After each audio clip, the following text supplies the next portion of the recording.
kalau kita sudah tahu tentang sifat rububiyah Allah, secara manusiawi kita akan takjub kepada Allah, ya. Nah, seperti itu. Takjub pada Allah berarti akan mengagungkannya dengan pengagungan yang sangat. Nah, seperti itu. Nah, berarti kelaziman dari tauhid rububiyah adalah tauhid uluhiyah, ya. Dan kalau kita sudah mentauhidkan Allah dengan tauhid uluhiyah, sudah pasti mencakup tauhid rububiyah. Nah, itu kelazimannya seperti itu, ya. Tauhid rububiyah melazimkan tauhid uluhiyah. Lalu tauhid uluhiyah mencakup mutadomin tauhid rububiyah, ya. Ar-rububiyah mustalzimun li al-uluhiyah wal uluhiyah mutadomin li ar-rububiyah. Nah, seperti itu kaidahnya.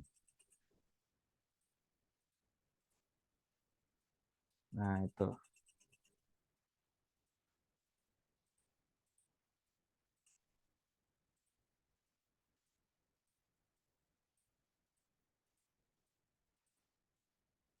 Nah, jadi kemarin dibahas masalah eh, tafsir ayat, ya, wa annal masajida lillahi fala tad'u ma'allahi ahada, yaitu dibawakan ayatnya oleh Syekh Muhammad bin Abdul Wahab, ya.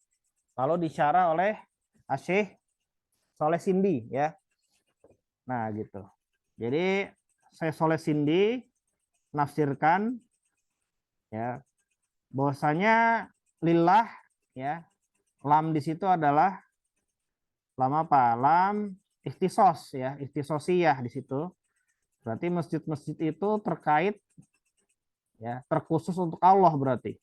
Masjid-masjid ini terkait Allah secara khusus, ya, terkhusus Allah, ya. Itu menurut Sesindi, ya. Cuma intinya kalau kita tafsirkan lam di lillah itu sebagai lam milkiyah itu juga nggak ada masalah sebenarnya. Dan bahwasanya masjid-masjid ini milik Allah, ya. Nah, milik Allah kan berarti nggak pantas dibadahi, ya, selain Allah di situ. Nah, itu juga nyambung, ya. Jadi mau kita bilang lamnya di situ lillah, lam di lillah itu ikhtisosiyah atau milkiyah itu sebenarnya sama saja, ya. Nah, gitu. Kalau pakai tafsirannya Sesindi wa annal masajida lillah, dan sungguhnya masjid-masjid ini terkait Allah secara khusus. Nah, maka janganlah kalian ini menyembah, ya, satupun selain Allah di situ, di masjid-masjid ini. Itu juga bagus penafsirannya. Nah, cuman kalau kita tafsirkan, ya, lam di lillah itu sebagai lam milkiyah, ya, maka tafsirannya akan begini. Dan bahwasanya masjid-masjid ini milik Allah semua. Ya, maka janganlah kalian menyembah satupun, apapun dan siapapun selain Allah, itu juga nyambung, ya. Kan gitu. Nah, itu, ya. Terusnya tafsir masajid, ya. Kemarin sudah.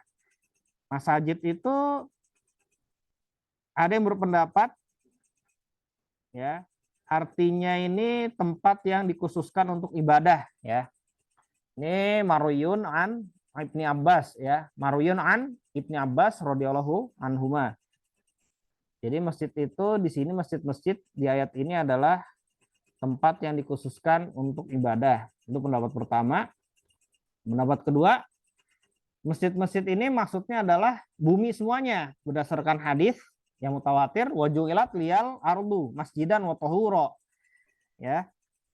Bumi dijadikan untuk saya, kata Rasulullah, sebagai masjid, tempat sholat, ya, dan, ya, alat bersuci. Nah, seperti itu. Terus tafsiran lain dari al-masajid. Al-masajid artinya anggota sujud, ya. Tafsiran lain al-masajid yaitu sujud itu sendiri, ya. Nah, gitu. Ya, terusnya As-Sindi menafsirkan penggalan ayat fala tad'u.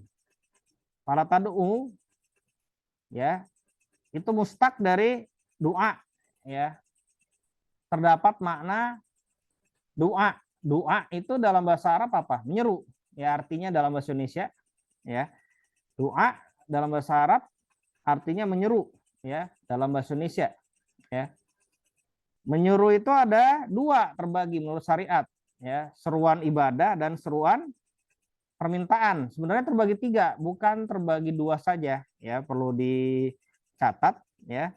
Kalau kata saya Cindy itu terbagi dua, sebenarnya terbagi tiga ya. Pertama seruan ibadah, kedua seruan permintaan, ketiga seruan panggilan. Gitu. Misalnya saya manggil ya Manda, cuma manggil aja gitu. Makanya kita kalau lihat syair-syair Arab gitu ya, yang dijadikan sebagai bahan ratapan bagi orang-orang yang meninggal ya. Misalnya ada orang meninggal nih, orang-orang Arab biasa mengeluarkan syair-syair ya dengan panggilan-panggilan ya fulan, ai fulan, ya fulan gitu. Nah, begitu. Orang Arab biasa manggil-manggil tuh kalau ada kerabatnya meninggal yang mereka cintai. Itu namanya nutbah, panggilannya panggilan nutbah. Artinya apa? Panggilan ratapan. Cuma manggil aja untuk ya supaya hati ini ya terpuaskan rasa sakitnya, terobati rasa sakitnya. Jadinya manggil, manggil-manggil karena kecintaan dan lain-lain. Manggil, manggil aja bukannya minta, bukannya beribadah kepada yang dipanggil, bukan. Nah, seperti itu. Nah, makanya Kuburiyun itu tidak bisa berhujah dengan syair-syair Arab ya, yang isinya itu panggilan-panggilan kepada mayit. Karena itu cuma panggilan aja, panggilan dalam rangka sayang gitu. Bukan dalam rangka minta atau ibadah seperti itu ya. Misalnya ketika Husain terbunuh ya, keluarganya mengucapkan syair ya Husain ya Nabi ya. Gitu seperti itu. Manggil-manggil nama Nabi Muhammad. Ini lihat cucumu terbunuh. Nah, seperti itu. Nah, itu cuma panggilan saja. Gitu. Nah, panggilan saja intinya ya. Nggak minta gitu.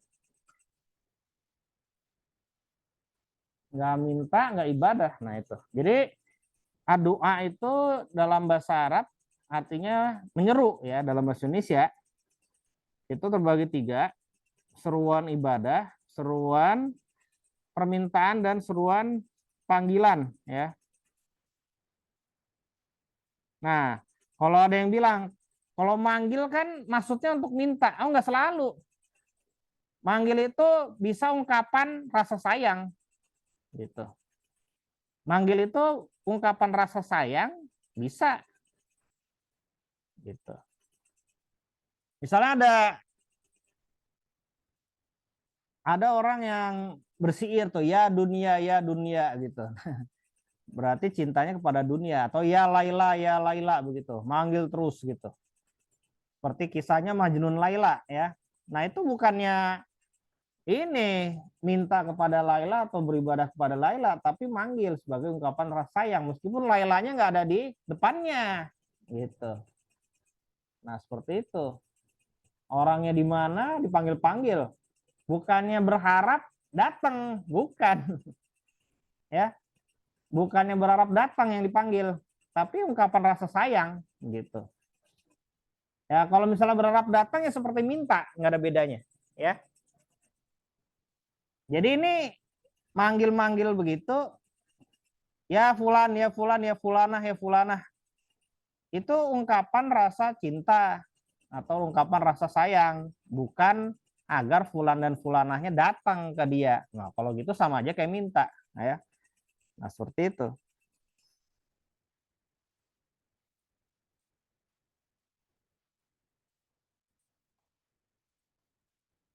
Ya, jadi pada banyak kasus memang seruan permintaan itu adalah kelaziman dari seruan panggilan, ya. Misalnya kita manggil ya fulan, kan maksudnya agar meminta fulan itu datang kepada kita, kan gitu ya. Nah, iya. Tapi nggak selalu kan, sudah saya bilang nggak selalu karena banyak contohnya di syair-syair Arab, ya. Ketika orang sudah meninggal, keluarganya itu manggil-manggil, bukan berharap datang lagi atau hidup lagi, enggak, itu ungkapan rasa sayang.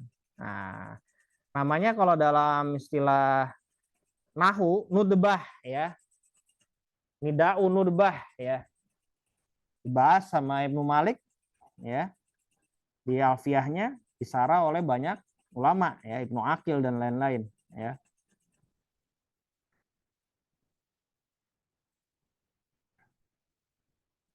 Nah, gitu ya.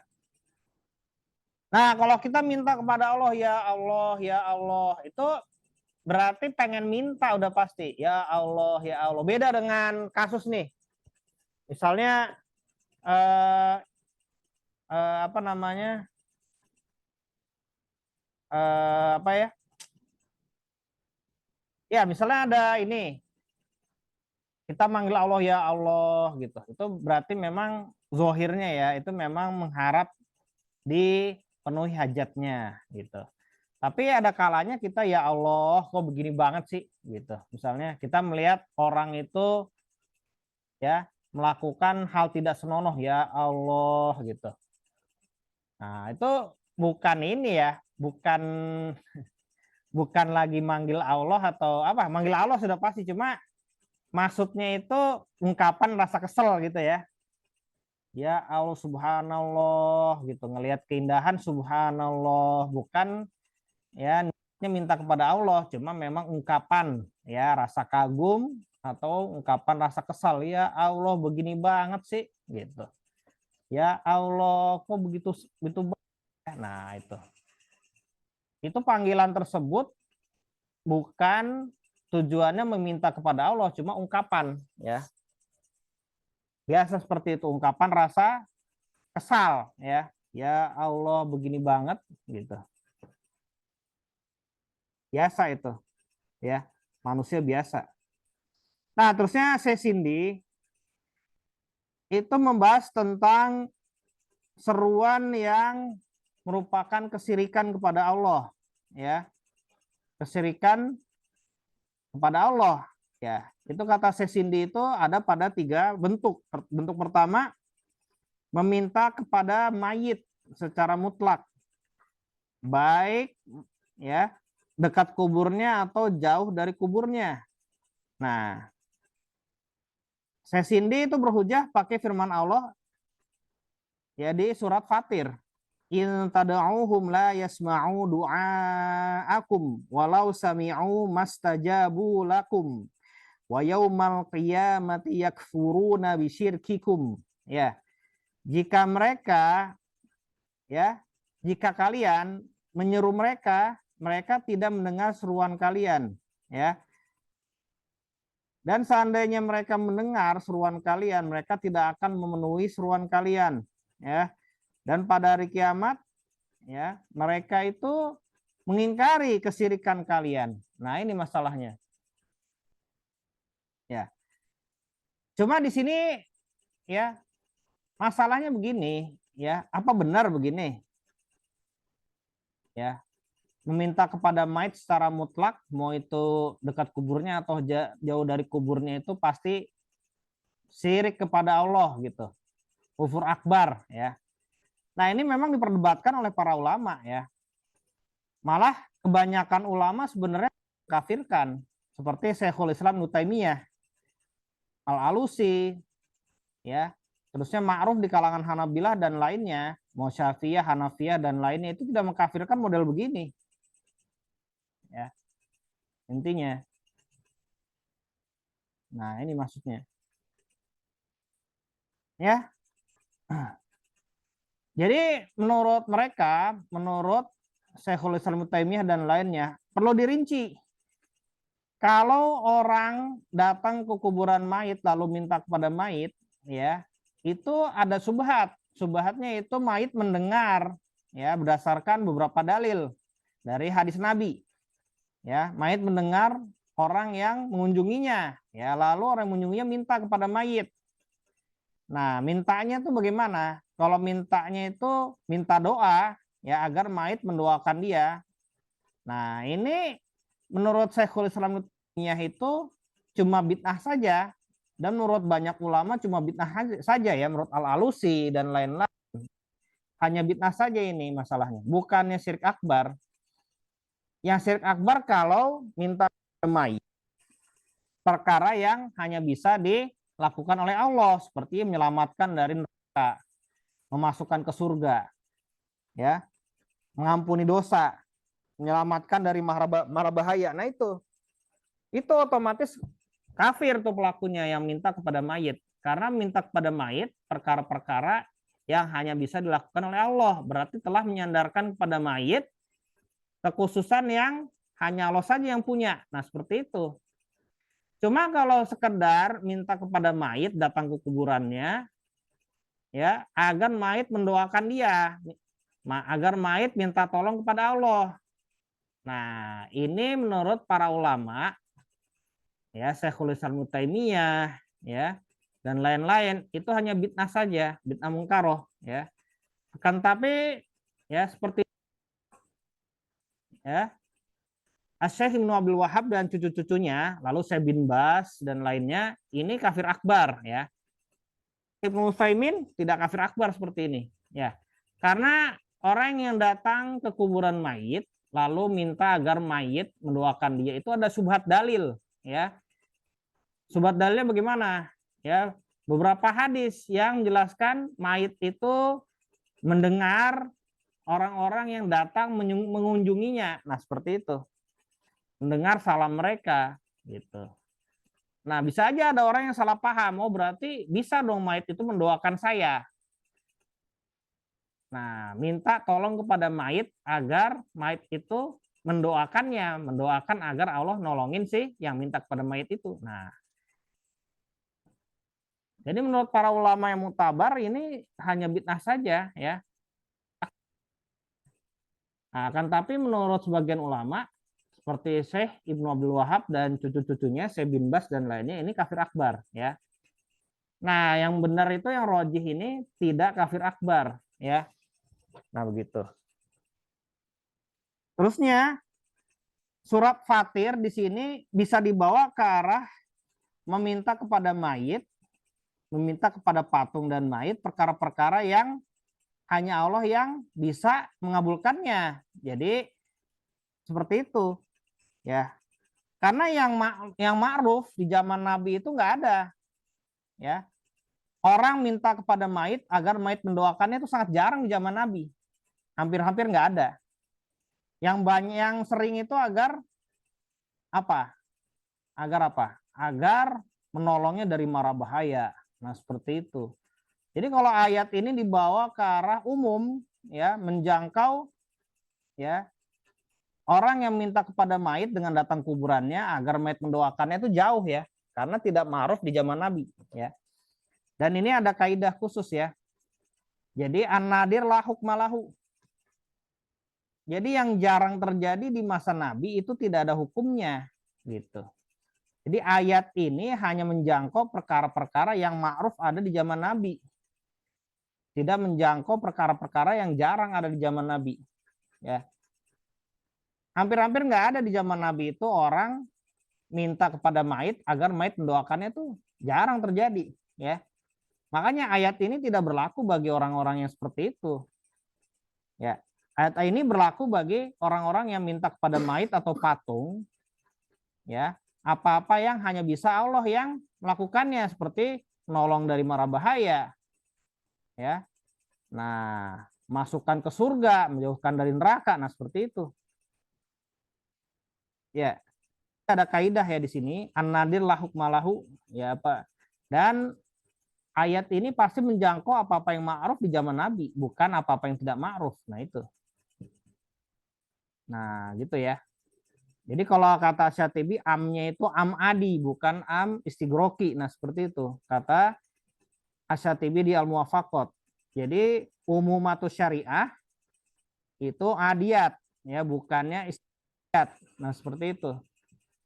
Jadi kuman-kuman yang ada pada syariat itu sifatnya adiyat.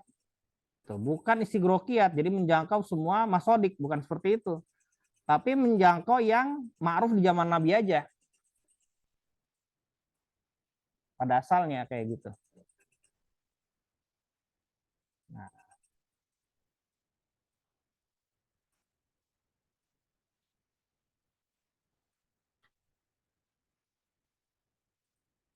ya, jadi intinya orang yang minta kepada mayit dengan ya datang ke kuburannya lalu mintanya kepada mayit apa? Agar mayit berdoa kepada Allah supaya Allah menolongnya. Nah, ini bukan syirik akbar menurut para ulama seperti Ibnu Taimiyah dan lain-lain dari kalangan mazhab. Hanabilah, Syafi'iyah, ya, Hanafiyah dan Malikiyah itu semuanya juga begitu, ya. Jadi pendapat banyak ulama itu tidak kafir akbar seperti itu karena ada subhat dalil, yaitu apa? Keterangan sebagian hadis bahwasanya mayit mendengar ya datangnya orang yang mengunjungi, lalu mendengar salamnya orang yang mengunjungi dan lain-lain. Nah, seperti itu, ya. Nah, bagaimana apabila ya orang ini tidak mendatangi kuburannya? Nah, ini yang ya menurut Syekhul Islam Ibnu Taimiyah dan lainnya itu syirik akbar. Kenapa? Kalau begitu berarti menetapkan kepada mayit bahwasanya mayit itu bisa mendengar segala sesuatu, ya, baik dekat maupun jauh gitu. Nah, itu berarti telah menetapkan kepada mayit apa-apa yang hanya Allah yang punya, kekhususan Allah kalau seperti itu. Seperti mendengar jauh dekat gitu. Nah, ini masalahnya, ya.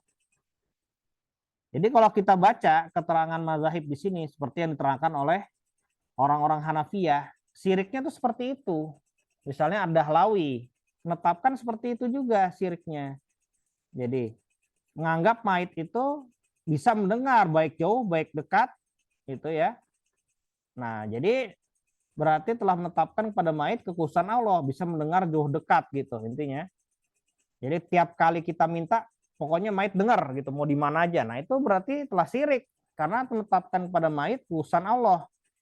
Nah, jadinya kalau orang minta kepada mayit agar mayit mendoakan ya tapi tidak datang ke kuburannya. Nah, ini masalahnya gitu. Jadi menurut para ulama itu adalah syirik akbar, pelakunya kafir ya. Alasannya apa? Karena telah menetapkan mayit itu serupa dengan Allah pada sifat mendengar gitu. Nah, ini masalahnya. Nah, jadi surah yang kedua yang dikatakan oleh Syekh Sindi ya, doa ul hayyi al ghaibi ya. Ghaib laisa bihadir wala bihukmil hadir. Kaan tukallimahu bil hatif ka fulan agisni wahwa fi Madinah wa anta fi madinatin ukhra mu'taqidan ana ghairallahi lahu sam'un amun wa ilmun syamilun. Nah, ini sebenarnya dengan yang tadi. Jadinya yang kedua itu menyeru orang yang hidup, bukan mayit, tapi orangnya nggak ada di sisi kita. Begitu. Jauh. Ya, alias meminta di sini seruannya ya, bukan cuma manggil yang bukan ya. Meminta kepada orang yang hidup tapi tidak hadir ya di sisi kita, jauh ya. Nah, dan juga bukan dihukumi hadir. Bukan hadir dan juga tidak dihukumi hadir. Kalau dihukumi hadir kan kayak kita bicara di telepon. Orangnya dihadir, orangnya tidak hadir tapi dihukumi hadir. Karena apa? Pakai telepon. Nah, beda ya. Gitu. Seperti kamu berkata, ya Fulan, tolonglah saya. Nih Fulannya nggak dengar. Fulannya jauh. Gitu. Fulannya jauh. Juga bukan pakai telepon. Ya. Seperti kita di kota mana, kota Jakarta, terusnya orangnya di Bogor atau di Bandung. Nah, begitu. Nah, ini syirik juga, syirik akbar. Karena apa? Kalau begitu menganggap orang yang hidup ini punya kemampuan mendengar apa saja secara umum dan mempunyai pengetahuan terkait apa saja secara umum. Nah, itu berarti alasan kekufurannya itu sama dengan alasan kekufuran meminta mayit tidak datang ke kuburannya ya. Nah, itu. Yang asuratu satu ya, bentuk yang ketiga ayyadua hayyan hadiron fima la yaqdiru alaihi illallahu. Ay yas'alul hayyul yas'alul hayya al hadira an syai'in la yaqdiru alaihi illallahu taala ka'an yas'alahu al walada awil matoro au maghfiratan dzunub ya. Jadi bentuk yang ketiga meminta kepada orang hidup ya. Tapi dia hadir di sisi kita. Tapi yang diminta itu perkara yang hanya bisa dilakukan oleh Allah gitu. Meminta kepada orang yang hidup dan hadir di sisi kita, kayak misalnya kita mendatangi ustadz siapa, hadir di sisi kita, ustadz minta dong, apa mintanya? Nah, ini perkara-perkara yang hanya bisa dilakukan oleh Allah, seperti minta anak dong gitu, agar saya bisa punya anak, atau minta diturunkan hujan, atau minta diampuni dosa. Nah, ini perkara-perkara yang hanya bisa dilakukan oleh Allah ya. Kalau minta seperti ini berarti apa? Menisbatkan kekhususan Allah kepada makhluk, berarti kufur dan syirik akbar juga. Nah, seperti ini.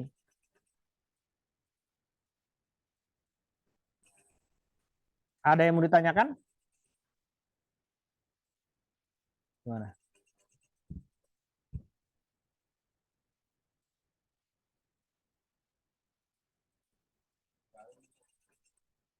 Yang lain nggak ada? Tadi ada tadi nggak? Oh ya udah. Udah, lanjut ya.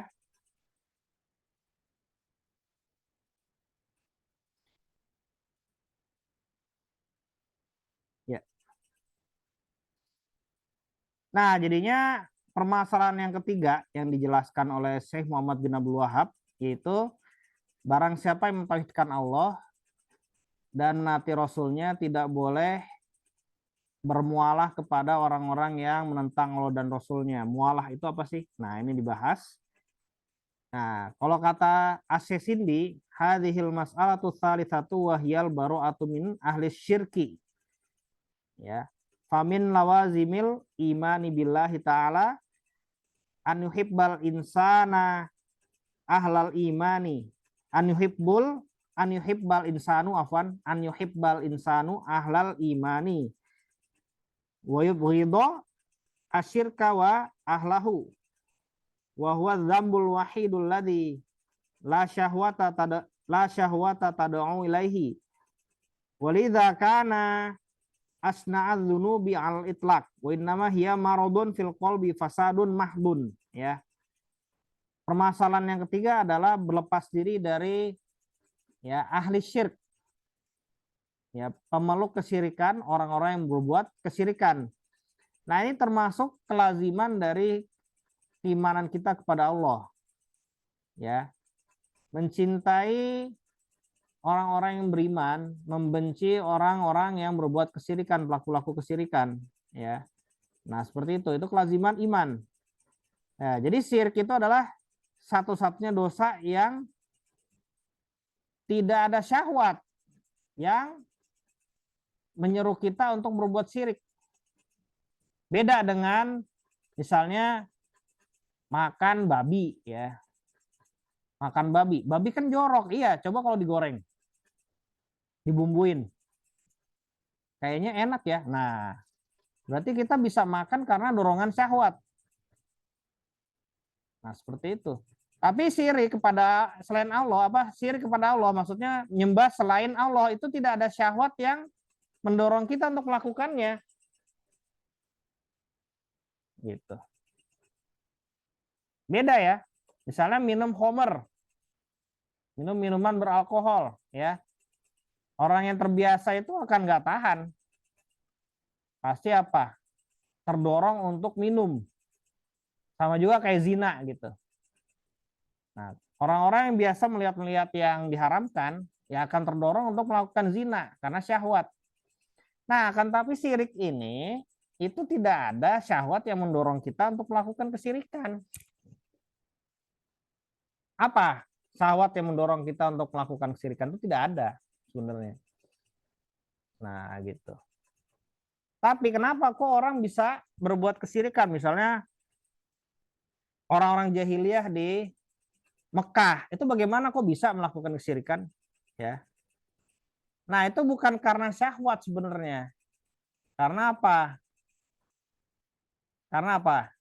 Taklid buta kepada bapak-bapak mereka. Oh, bapak-bapak mereka yang dilakukan bapak-bapak kita ya inilah yang paling baik lah. Nah, begitu. Nah, udah kita ikut aja deh. Nah, begitu. Nah, jadinya cintanya kepada bapak itu yang mendorongnya berbuat kesirikan ya. Jadi memang tidak ada syahwat secara langsung yang mendorong kepada kesirikan.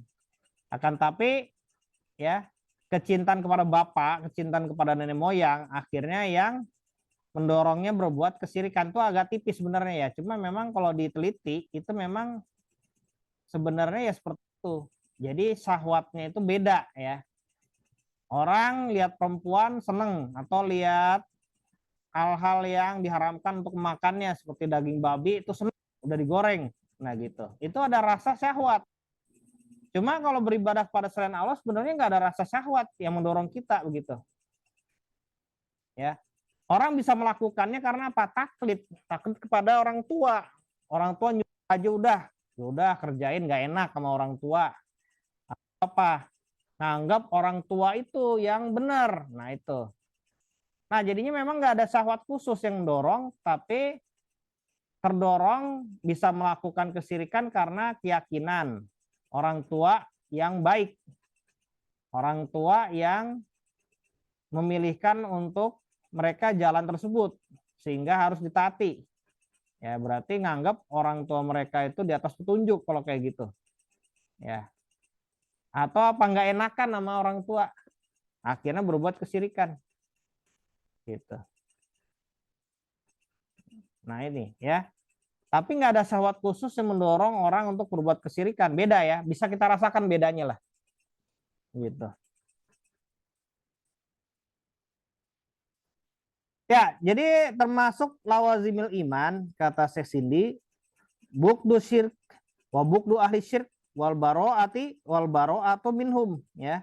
Termasuk kelaziman iman adalah membenci kesirikan, membenci pelakunya dan berlepas diri dari mereka. Nah, ini. Jadi ada 3 ya.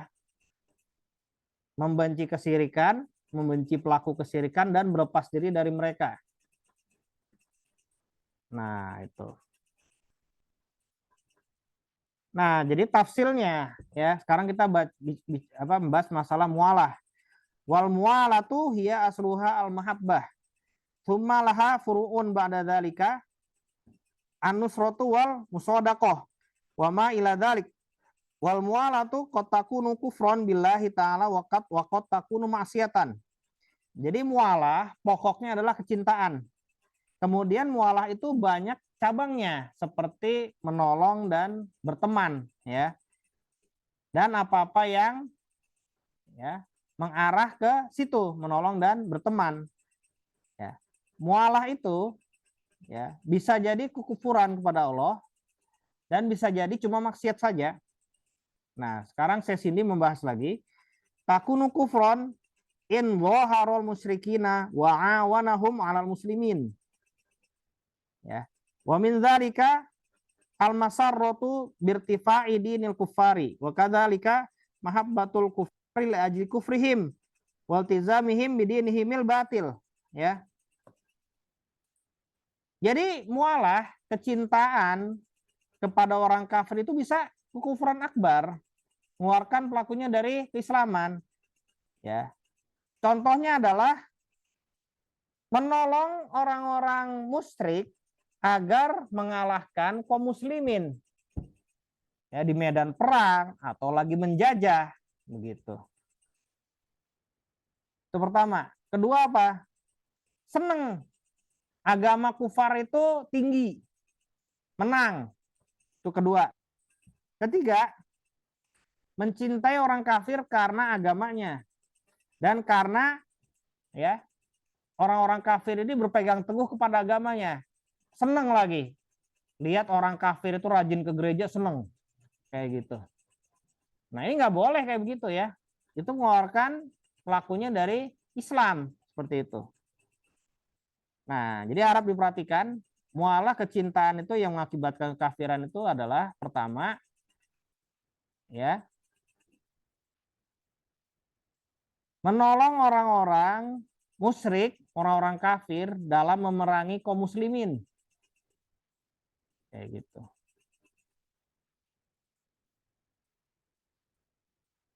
Pertama seperti itu ya. Kedua, senang agama orang kafir itu unggul. Lalu ketiga, mencintai orang-orang kufar karena agamanya, karena kekufurannya. Nah itu. Ya.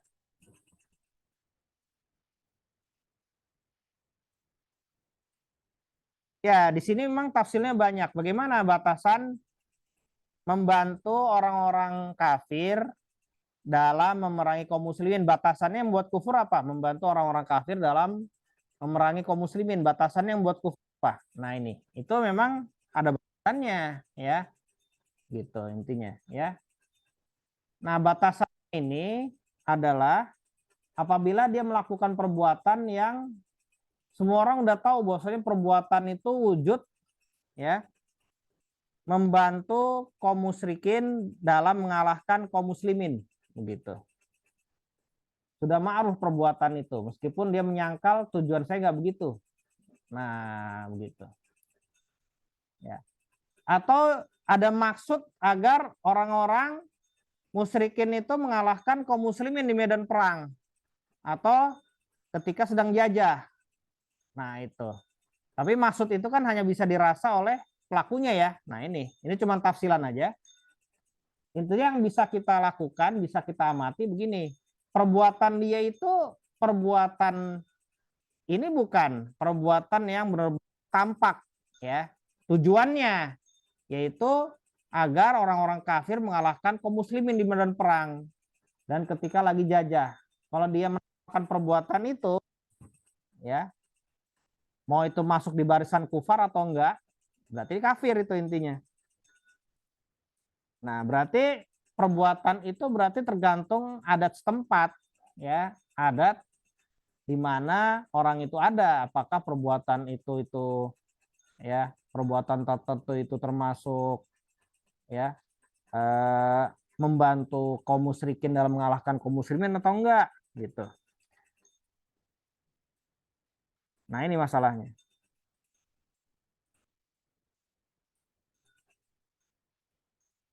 Karena memang masalah gini, misalnya gini,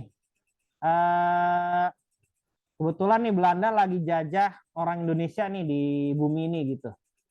Belanda kebetulan lapar, beli makan di penduduk. Penduduk udah kasih makan aja, gitu. Itu otomatis menolong Belanda agar mengalahkan kaum muslimin apa enggak? Nah itu pasti apa enggak? Nah ini bakal ada perselisihan ulama kalau kayak gitu. Oh bisa jadi itu. Zohirnya kan mengenyangkan Belanda sehingga apa? Sehingga Belandanya makin kuat kan gitu. Nah itu belum tentu juga, belum tentu kayak gitu juga, ya. Bakal ada versinya banyak, ya, perselisihan, ya. Nah gitu. Contohnya berarti harus yang lain, ya.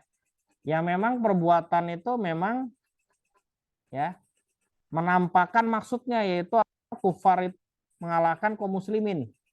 Nah bisa jadi contohnya seperti ini ya. Kita lagi melihat orang yang tadinya itu muslim tiba-tiba bergabung di barisan penjajah lalu nyerang kaum muslimin itu dengan sungguh-sungguh, benar-benar kelihatan nembakin kaum muslimin begitu, benar-benar dia ada di barisannya orang-orang kafir ketika perang, benar-benar terlihat nembakinnya benar-benar serius terlihat. cuma diem aja di barisan mereka gitu ya. Nah ini baru berarti memang ya kelihatan maksudnya ya, bisa kita hukumi keluar dari Islam kalau seperti itu. Cuman kalau ada di barisan mereka terlihat diem aja, nah ini susah ya, belum bisa kita hukumi benar-benar keluar dari Islam seperti itu, karena bisa juga dipaksa seperti kisahnya ya sebagian kaum muslimin yang dipaksa untuk menyerang Nabi di apa ya, kaum muslimin Mekah dipaksa oleh kafir Quraisy ya, kufar Quraisy untuk menyerang Nabi di mana? Perang Badar. Nah, Ibnu Mas'ud bilang ke Nabi, ya Rasulullah, fulan itu ngerti Islam. Nah, berarti ketika ada di barisan orang-orang kufar ketika di perang Badar itu tidak segera dikafirkan, kecuali memang terlihat ini apa? Manahin kaum muslimin bener. Ya kan? Kalau cuma diem di situ aja sih belum tentu. Nah, ini kalau terlihat sungguh-sungguh ya, bahkan kaum muslimin ada yang mati dengan sebab dia begitu, nembakin serius atau musukin kaum muslimin terus. Nah, itu udah arahnya sudah beda ya. Sudah benar menampakkan perbuatan membantu kufar dalam mengalahkan kaum muslimin kalau kayak gitu. Jadi bukan cuma diem di barisan mereka aja. Kalau diem di barisan mereka ada kemungkinan banyak. Ya bisa juga keterpaksa, bisa juga apa gitu ya. Nah, kalau orang yang sudah jelas keislamannya sebelum bergabung dengan mereka, ya, lalu ketika berhadapan dengan kaum muslimin dia terlihat diam aja, nggak sungguh-sungguh, ya, ini menembakin atau nggak sungguh-sungguh nyabut dengan pedang gitu ya, atau nggak sungguh-sungguh terlihat manahin kaum muslimin, nah itu masih kita hukumi muslim karena kita dia dipaksa gitu aja. Nah, tuh. Jadi batasannya banyak dalam masalah ini ya. Bisa kita hukumi apa aja itu langsung kafir intinya. Seperti itu.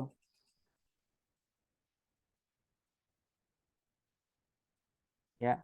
Nah, kalau yang kedua yaitu seneng. Agama kufar itu menang. Nah, itu jelas itu ya. Itu jelas itu. Orang yang seneng gitu pasti keluar dari Islam otomatis. Atau mencintai yang ketiga nih, mencintai orang-orang kafir karena agamanya dia. Nah, itu jelas itu. Ya, nggak perlu dilakukan lagi ya, orang nggak perlu ragu lagi bahwasanya pelakunya memang keluar dari Islam.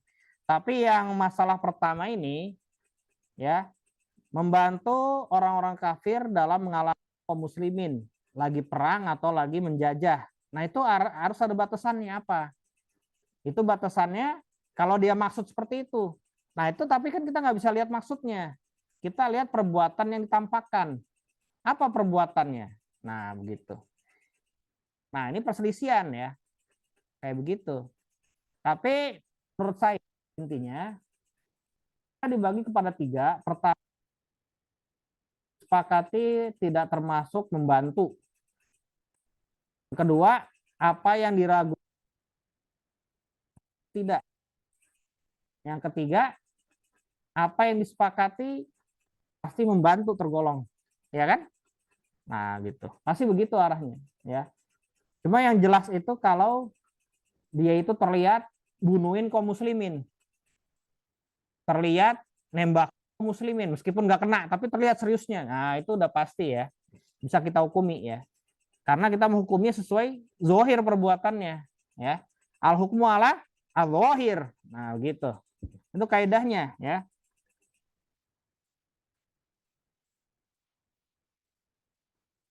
Nah, kemudian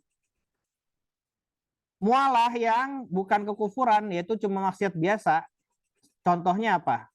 Mencintai orang-orang kafir karena perkara dunia, ya. Seperti apa? Misalnya Messi hebat mah main bola jadi senang sama Messi ini. Gitu. Fans banget sama Messi itu. Nah, itu cuma haram aja itu, hati-hati ya. Kayak gitu.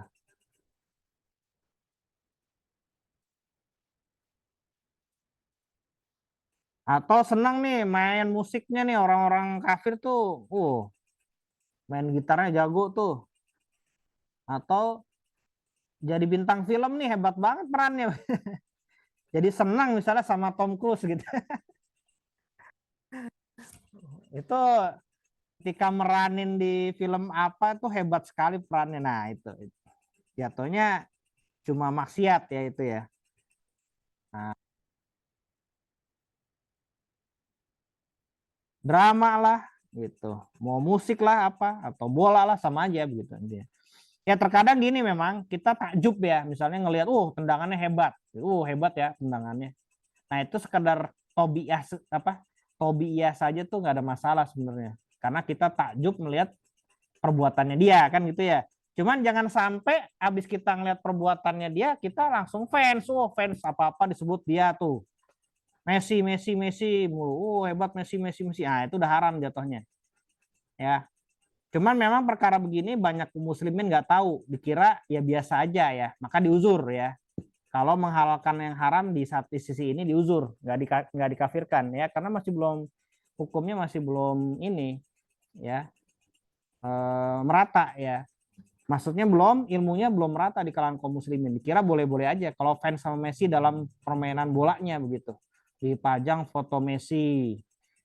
Terusnya apa aja Messi. Lah kan saya cuma ngefans itu karena mainnya bagus doang. Nah, itu. Terkadang subhat ya. Nah, itu. Jadi diuzur, nggak langsung dikafirkan karena menghalalkan yang haram, bukan ya. Hati-hati ya dalam masalah begini ya. Nah, beda dengan kita lihat misalnya Messi itu main bola nendangnya dari sisi mana gitu. Wah, hebat ya nendangnya. Cuma begitu aja enggak, itu bukan maksiat ya. Karena memang perbuatannya itu di luar kebiasaan yang buat kita kagum. Nah, itu enggak ada masalah. Cuma kalau habis itu kita langsung ngefans berat, majang fotonya lah, condong hati kepadanya. Nah, itu perkara jadi haram jatuhnya. Hati-hati ya. Gitu intinya. Nah, paling sampai sini aja ya. Ada pertanyaan? Nanti akan ulang lagi.